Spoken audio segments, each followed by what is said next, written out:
Hello guys, kukuha tayo ng ubas dito sa harapan namin. Let's go.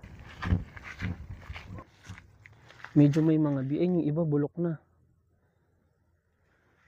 Tapos, yung iba nasa ilalim. Ayun. Okay, let's go. Bulok na yung iba. Ano? Ito, kuha tayo dito. Ito yung maganda-ganda. Ayun, medyo ito okay din. Pero ito na lang. Gapitin natin.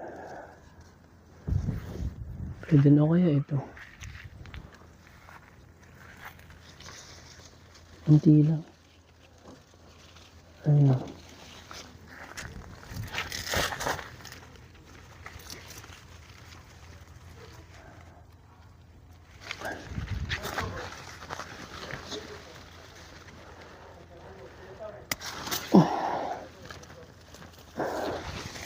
Tikim lang tayo.